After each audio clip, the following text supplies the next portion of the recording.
ओम श्री शक्ति नमः। अथ पंचम अध्याय गायत्री स्त्रोत तथा उसके पाठ का फल। नारद जी बोले, हे भक्तों पर अनुकर्मा करने वाले, हे सर्वज्ञ, आपने पापों का नाश करने वाले गायत्री हत्या का तो वर्णन कर दिया। अब गायत्री स्त्रोत का कथन कीजिए।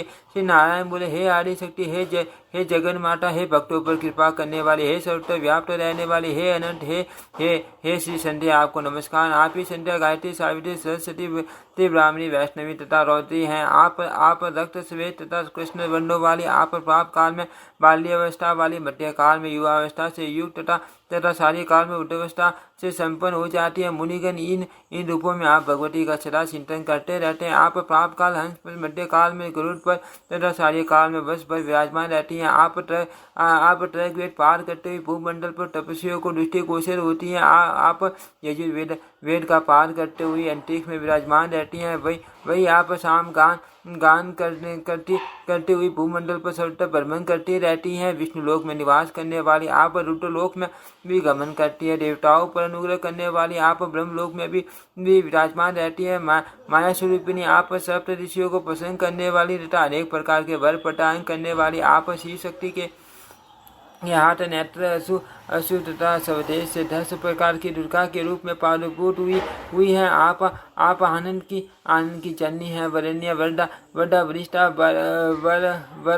वर्णिनी, गरिष्ठा, वरा, सात्वी, वरारोहा, नीलगंगा, संध्या और भोग, मोक्षदा आपके ये 10 नाम हैं। आप मृत्यु लोक में भागीरथी, पाताल में भोगवती और स्वर्ग में त्रिलोक, वाहिनी, मंदाकिनी देवी के रूप में तीनों लोकों में निवास करती है। लोक का धारण करने वाली आप ही दरिद्री रूप से भूलोक में निवास करती हैं। आप भूलोक में वायु शक्ति, स्वलोक में तेजो निधि, मलोक में महासीधे, जनलोक में जना, तपोलोक में तपस्विनी, सत्यलोक में सत्यवाग, विष्णु लोक में कमला, ब्रह्म लोक में गायत्री और रुद्रलोक में शंकर के अर्धांग में निवास करने वाली गौरी के रूप में स्थित है। अहंकार और मत तत्वों की प्रकृति के रूप में आप ही कही जाती हैं। आप नित्य साम्य अवस्था में विराजमान, आप सबल ब्रह्म स्वरूपिणी, आप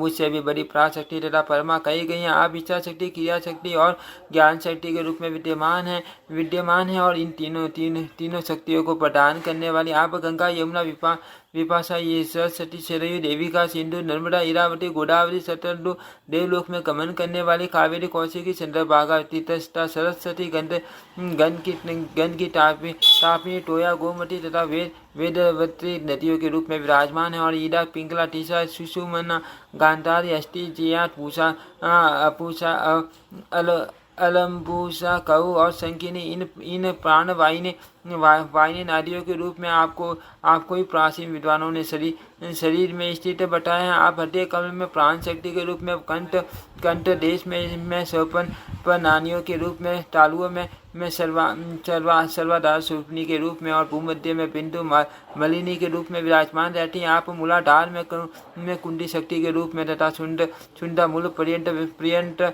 व्यापिनी हुई शक्ति के रूप में स्थित है। शिखा के मध्य भाग में परमात्मा शक्ति के रूप में तथा शिखा के मध्य तथा शिखा के अगले भाग में मनोमम शक्ति के रूप में आप ही विराजमान रहती हैं। हे माँ देवी, अधिक कहने से क्या लाभ, तीनों लोकों में जो कुछ भी है वह सब आप ही हैं। हे संध्या, मोक्ष लक्ष्मी की प्राप्ति के लिए आपको नमस्कार। हे नारद, संध्या के समय सदा पढ़ा क्या ये स्रोत अत्यधिक पुण्य प्रदान करने वाला, मान पापों का नाश करने वाला तथा मान सिद्धियों की प्राप्ति करने वाला है। जो व्यक्ति एकाग्रचित होकर संध्या काल में इस गायत्री स्रोत का पाठ करता है वह यदि पुत्रहीन है तो पुत्र और यदि धन का अभिलाषी है तो धन प्राप्त कर लेता है। ऐसा करने वाले को समझ तीर्थ रूप तप, दान, यज्ञ तथा योग का फल प्राप्त हो जाता है और दीर्घ काल तक सुखों का उपभोग करके अंत में वह मोक्ष को प्राप्त होता है। नारद, जो पुरुष स्नान काल में तपस्वियों द्वारा किए गए इस स्रोत